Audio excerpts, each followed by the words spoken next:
underground facilities for the elite. The movie 2012 may not be that far-fetched, folks.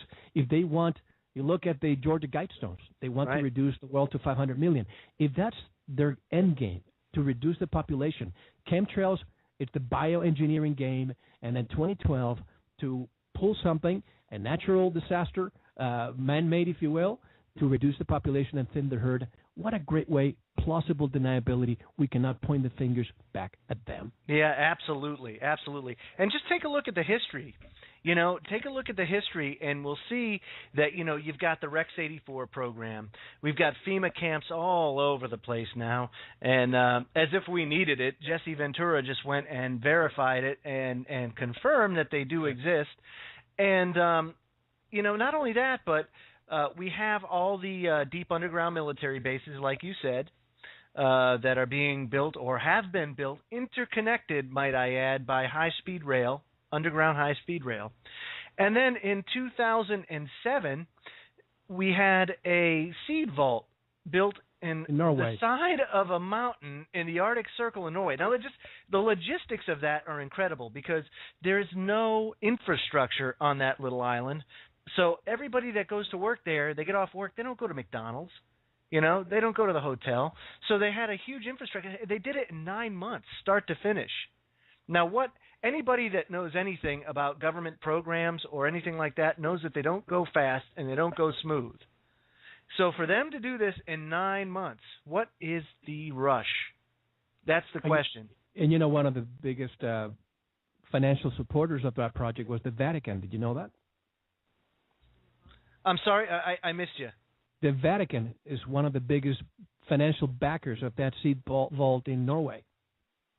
Yes, you're absolutely right. And the Vatican is a whole other issue we could get into. Holy moly. They most certainly have their hands in all this and are right in bed with everybody else. The Vatican Bank is a known money laundering scheme, and they've been known to launder billions, if not trillions of dollars for the powers that be to advance their agenda. And a lot of that agenda, in fact, comes from Rome. And then we also have, coming on Sunday, Mel, we've got Robert Wagner from CERN Truth, who's going to be coming on, Dr. Robert Wagner. And we're going to be talking about CERN and the issues surrounding that and what they're playing with right now. Do you think that CERN has anything to do with where we are in 2012? Here's my take on CERN and the Large Hadron Collider. That is costing billions and billions of dollars. When you have the European Union crumbling right now, you have Ireland, where the excrement's going to hit the fan very soon. You have Spain, Italy, Portugal, all these countries begging for IMF and European Union intervention. Right. Yet we have billions of dollars to do this. I'm not saying that that science should not proceed, but come on, priorities should be first. So I hate to sound like a conspiracy nut, but something tells me that there may be a different purpose behind CERN. Yeah, no, I agree. I most certainly agree. Griff, you got anything to add in the conversation? You're awfully quiet. Yes, I've been listening to every word. Mel, why can't the countries in financial distress just print the money, or rather punch it in on their computers and make $2 trillion and pull themselves out of the predicament? Really? Because if they do that, they'll end up like, well, because if they do that, they'll end up like JFK. That's exactly what John F. Kennedy wanted to do, and in addition to a few other things, and that got him killed. Well, then if the Fed does it, why can't they do it? Well, exactly. And the Fed, the U.S. Treasury owns the patent for printing money, which the Fed is using now. Let's call it, this is what I've heard. It's a 100-year lease in which the Fed has that patent, but they pay no royalties to the United States. Ron Paul says we need to audit the Fed. I say we need to abolish the Fed. Amen. And start printing our own money so that we don't have to pay the interest to anybody. When you tell the people, and I remember back in college taking Economy 102, and I asked the professor when he said banks create money. And he could not explain to me the reason why he could not mention the Fed. But now I know better. If the population realized what the Fed is all about, it is not federal, and it doesn't have any reserves. And basically, it's taking the whole world, just like the Bank of London, hostage, and we are becoming the slaves. Folks, the abolition of slavery did not happen, okay? We are still slaves. We have the 9-to-5 matrix right now in which we continue. Our IRS money does not go into paying for anything but the interest on the foreign debt. We need to wake up, and when more people wake up, they're going to demand that we abolish the Fed. But guess what? They're going to bring us down if we do that. That's right. Well, we don't have money, Mel. We have promissory notes, which is not money. One question I want to ask you. In foreign governments, they have paper called money that is not backed by anything. When their country transfers their paper over to the United States, is that a promissory note? It's not money. Well, no, what is it's it? not money. It's. Here's the deal. We keep saying the New World Order is coming. Let's stop waiting. It's already here. Call it euro. Call it U.S. dollars. It's one world money. It's interconnected. I mean, the Chinese pretty much owns us. It's not money. money. Of course it's not. Of course no, it's not. not. What is money. it? It's not money. It's an illusion. It's an illusion. It's a concept. But what is it? It's an illusion. Is their to keep paper the economy same as strong. our paper? If Is it European was, paper the if it was paper, Griff, think about this now. Everything's generated by computers. So it's all key punches. It's like you say, people can hit the backspace button and make the problems go away. They could do it. Here's the difference. The difference between the Chinese money and our money is that they are printing their own money, and they don't have to pay interest on a fake mafia behind the scenes printing the money and charging us interest for it. I mean, you go to the bank and put $1,000 in a money market account, and you get paid, 0.02% interest per year? Right. But here they are lending it on a credit card at 29%. Right. Isn't that a crime? That's right. And then because of fractional reserve banking, they only hold about 10% of the deposit. Everything else gets... Joe, Go ahead. You're going to school working on your MBA. How can you do that when it's based on a bogus, fake monopoly monetary system that nobody can define? Well, nobody can define it. You're absolutely right. As a matter of fact, Griff, But how can you study it knowing that it is completely bogus and nobody can define what it is? To understand the best way to understand the enemy. situation, the enemy, is to get inside their head and understand what they're doing, and that's the best way to combat it. Now, let me tell you this, Griff, as if it wasn't fate enough. I'm at Walmart the other day, and the lady hands me back a $10 bill, and that $10 bill was printed in 1950, and that $10 bill says.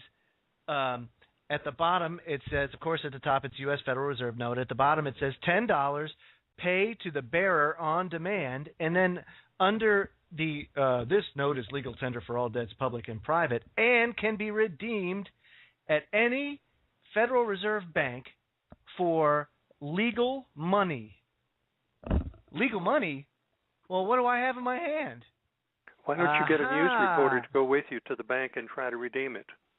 That's a good idea. I think I may just do that because the question that I had, and of course I've been posing it to everybody and they can't answer me, is if this promises me legal money or $10, then I should be able to go to the bank right now and exchange this for $10. Well, what's $1? Well, they don't have any dollars. Well, that's my point. See, you've just proved it, and it was so weird because you've been harping on it very hard. The idea of the concept of dollars and fake money and what's a promissory note and everything else.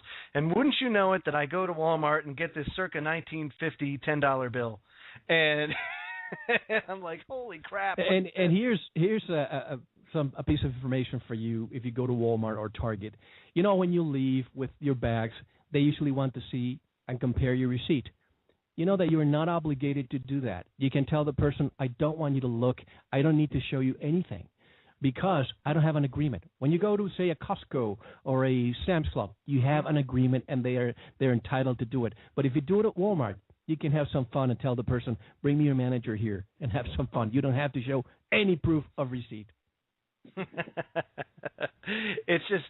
amazing how easy it is once you see it in front of you. But I mean, when you're just going about your everyday life, you have absolutely no idea what's really going on. And with all these mortgages being foreclosed, Mel, and people in dire straits financially, they sign a contract, or they commit to paperwork saying that, for I'm going to buy this house for $200,000. I'm surprised that more people haven't taken that argument and said in court, take it to court and say, hello, I made a promise to pay this in dollars. If you guys can define for me what a dollar is, I'll pay it. But if you can't, then the contract's null and void because a dollar doesn't exist. So how can I pay it if it doesn't exist? And I would love it if judges really, really cared about the rule of law, and actually cared about doing what's best for the American people. Then I can't see how they wouldn't start a huge uproar that way. You know what I mean? And that's just my personal opinion on it. I don't know if anybody's actually tried it. Law? What's law? And that's right. Yeah, Griff, your father-in-law, you gave me a good analogy about your father-in-law being the former Chief Justice of the Virginia Supreme Court, and being having a man accused of murder have him convicted by a jury of his peers for capital murder. And you asked your father-in-law, well, would you sentence him to death if you knew full well in your heart and mind that he was innocent? And what was his answer? He would sentence him to death because right. The law is all important. Exactly right. And that's just it, there is no more respect for the rule of law in this country, in the world. And that's why we're going to hell in a handbasket quicker than you know what. But anyway, folks, we're out of time. Mel, it's been absolutely fabulous having you on the show tonight. It was my pleasure. Folks, you can listen to Mel. The Veritas Show is www.veritasshow.com. And please do listen to Mel because he has got a tremendous show and always a good guest. Again, on Sunday evening at 8 p.m. Eastern, we have Dr. Robert Wagner from CERN Truth to come on and tell us about what's going on over at CERN. He's a doctor of physics and can really explain things in a layman's terms. I had the pleasure of talking to him, and he's one of those physicists that won't kill you with too much detail that you won't understand, so that's always good. But again, thank you, Mel. Thank you, Griff. Thank you, John. This is Freedomlink Radio on the Intel Hub News Network. Have a great evening. Thank you, Mel. Thank you. Good night.